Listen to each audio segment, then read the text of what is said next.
योगी श्री जी किशन रेड्डी जी, मीनाक्षी लेखी जी, अर्जुन राम मेघवाल जी, लू म्यूजियम के निर्देशक मैनुअल रबाते जी, दुनिया के अलग अलग देशों से आए अतिथिगण, अन्य महानुभाव, देवी और सज्जनों, आप सभी को इंटरनेशनल म्यूजियम डे की बहुत बहुत शुभकामनाएं।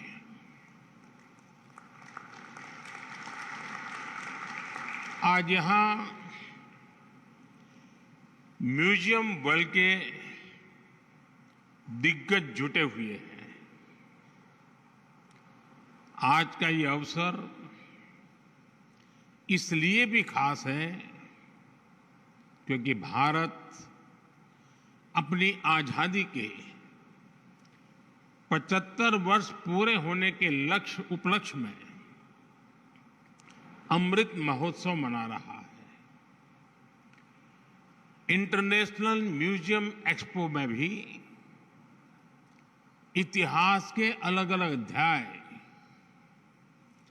आधुनिक तकनीक से जुड़कर जीवंत हो रहे हैं। जब हम किसी म्यूजियम में जाते हैं तो ऐसा महसूस होता है जैसे बीते हुए कल से, उस दौर से हमारा परिचय हो रहा है, हमारा साक्षात्कार हो रहा है। म्यूजियम में जो दिखता है वो तथ्यों के आधार पर होता है, प्रत्यक्ष होता है, एविडेंस बेस्ड होता है। म्यूजियम में हमें एक और अतीत से प्रेरणाएं मिलती हैं तो दूसरी ओर भविष्य के प्रति अपने कर्तव्यों का बोध भी होता है। आपकी जो थीम है सस्टेनेबिलिटी एंड वेलबींग, वो आज के विश्व की प्राथमिकताओं को हाईलाइट करती हैं और इस आयोजन को और ज्यादा प्रासंगिक बनाती है। मुझे विश्वास है आपके प्रयास संग्रहालयों में युवा पीढ़ी की रुचि को और बढ़ाएंगे, उन्हें हमारी धरोहरों से परिचित कराएंगे। मैं आप सभी का इन प्रयासों के लिए अभिनंदन करता हूं। यहां आने से पहले मुझे कुछ पल म्यूजियम में बताने का अवसर मिला।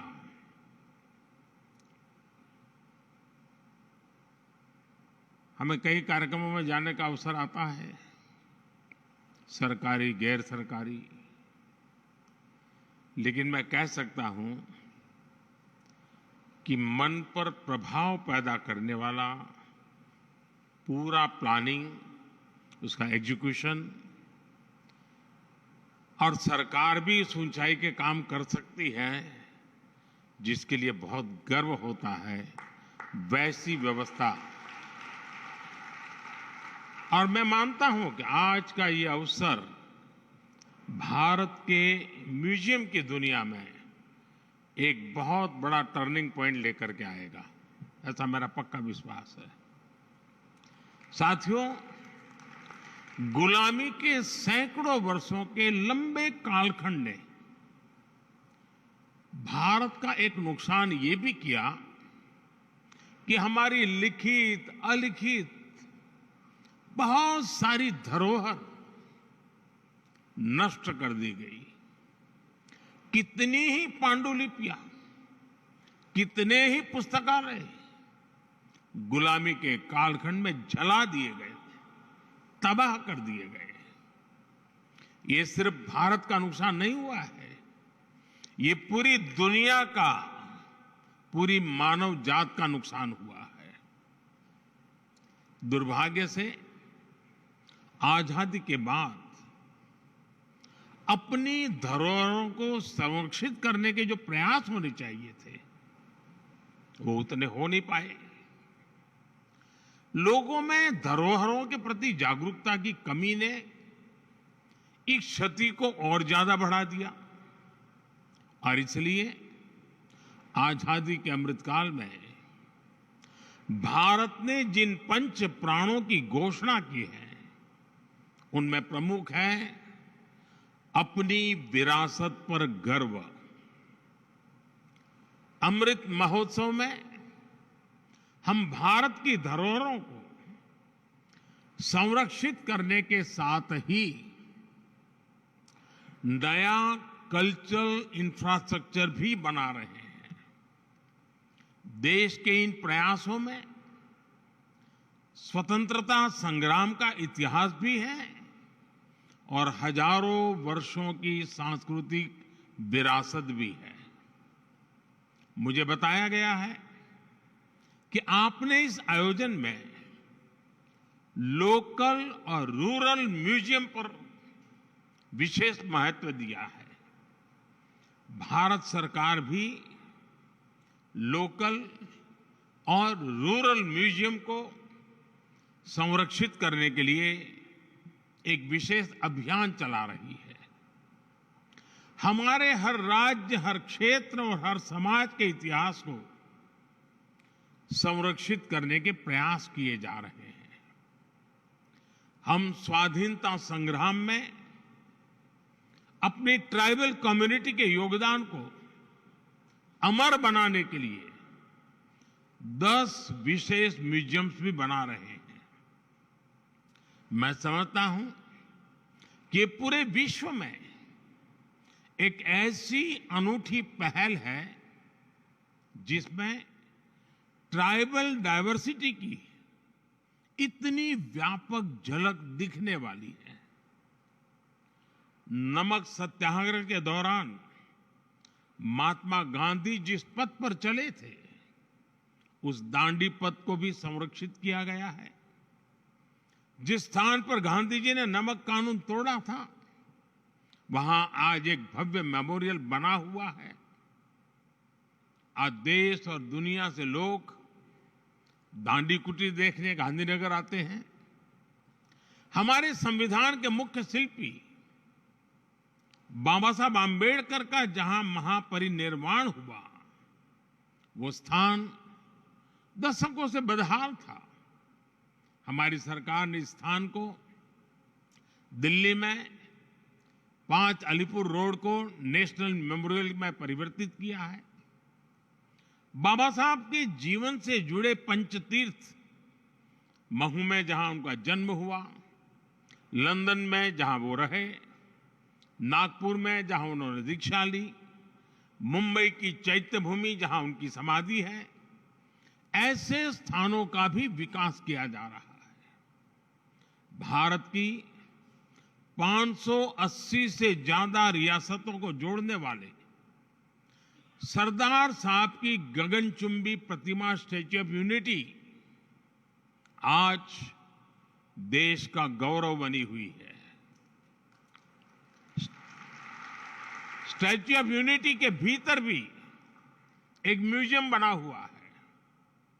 चाहे पंजाब में जलियांवाला बाग हो, गुजरात में गोविंद गुरु जी का स्मारक हो, यूपी के वाराणसी में मान महल म्यूजियम हो, गोवा में म्यूजियम ऑफ क्रिश्चियन आर्ट हो, ऐसे अनेक स्थानों को संरक्षित किया गया है।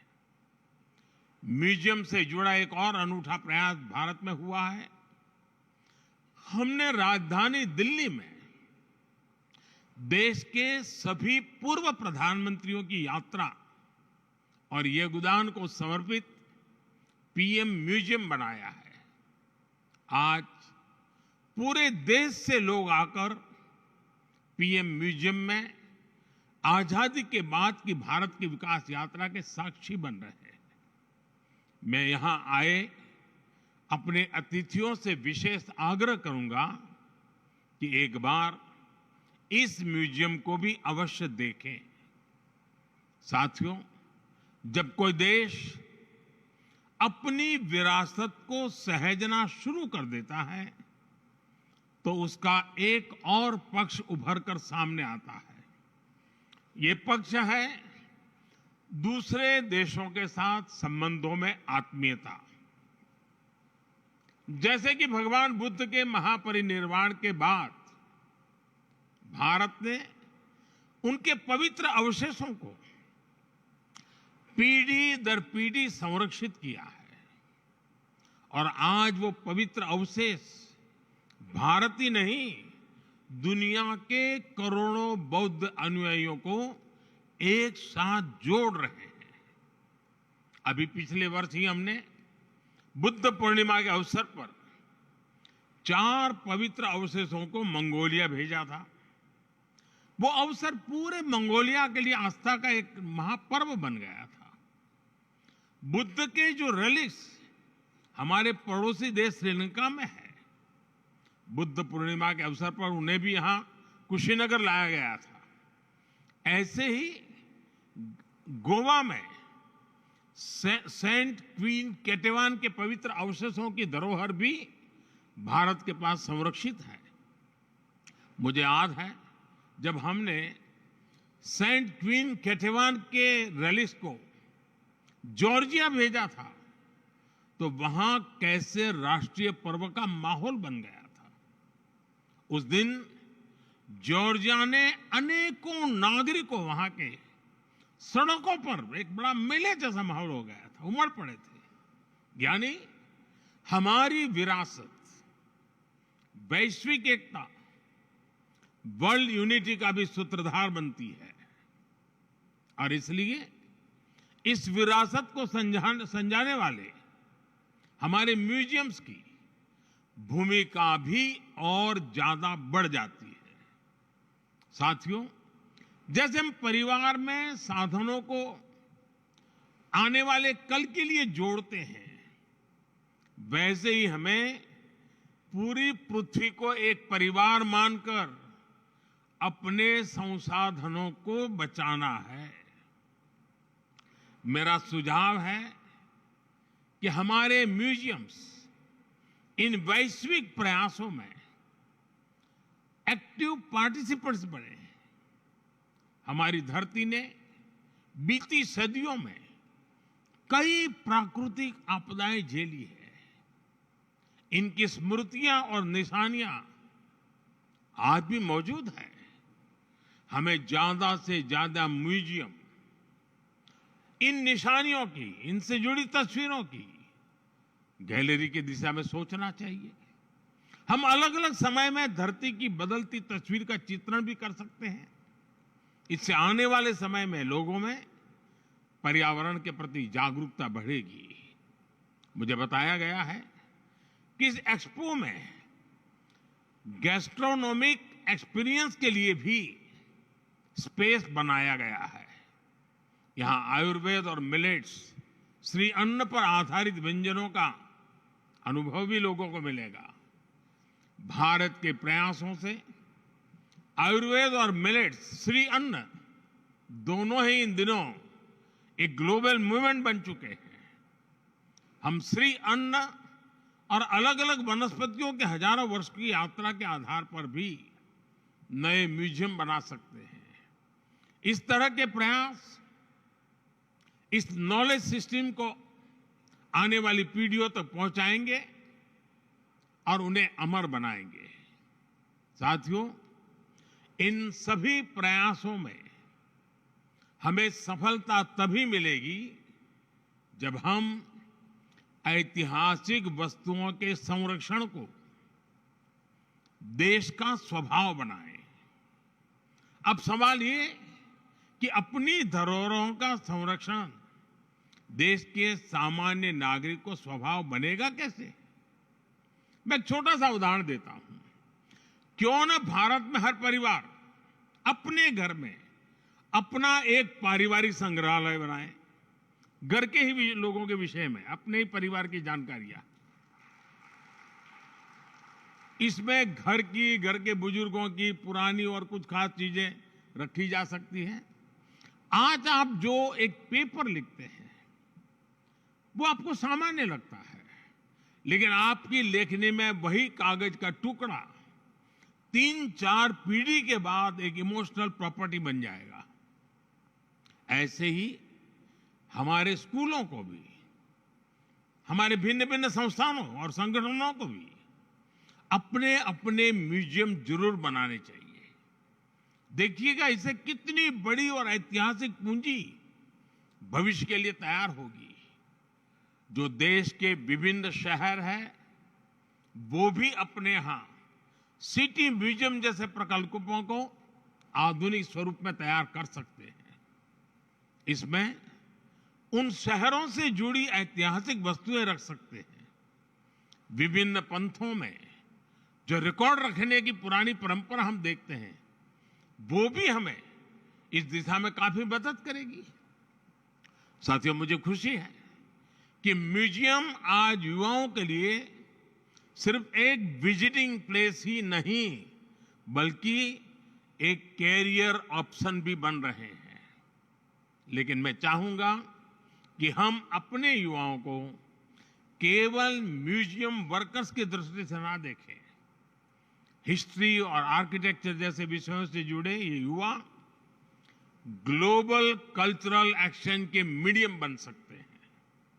ये युवा दूसरे देशों में जा सकते हैं, वहां के युवाओं से दुनिया के अलग कल्चर के बारे में सीख सकते हैं, भारत के कल्चर के बारे में उन्हें बता सकते हैं।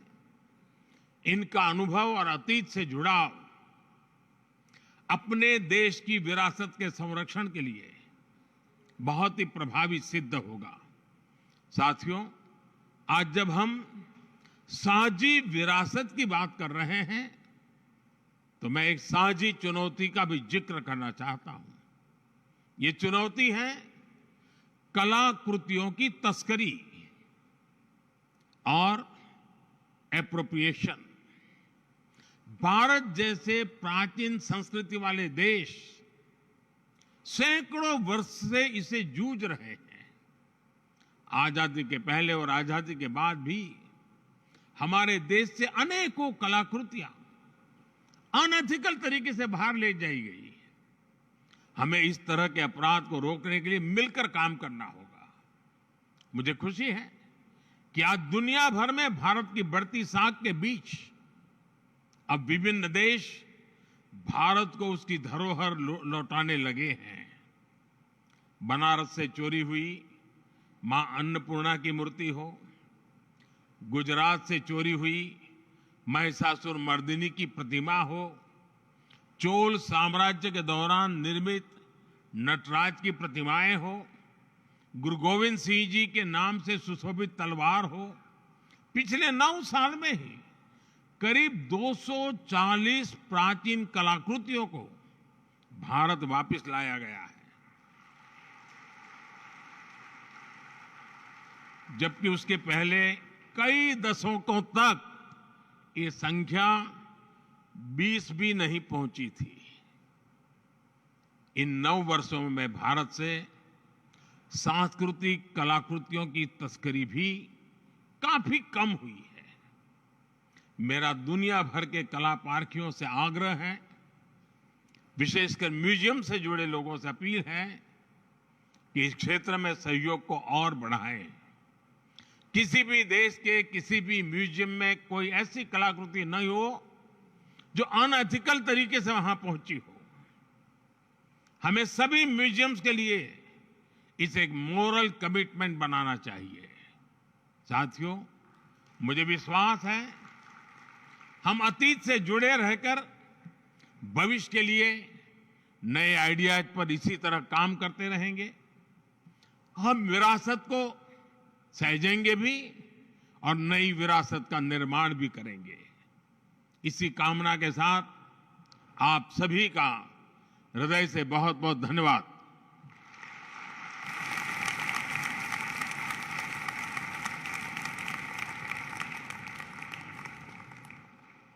Thank you very much, Honorable Prime Minister, sir. Ladies and gentlemen, we've come to the close of the inaugural session now.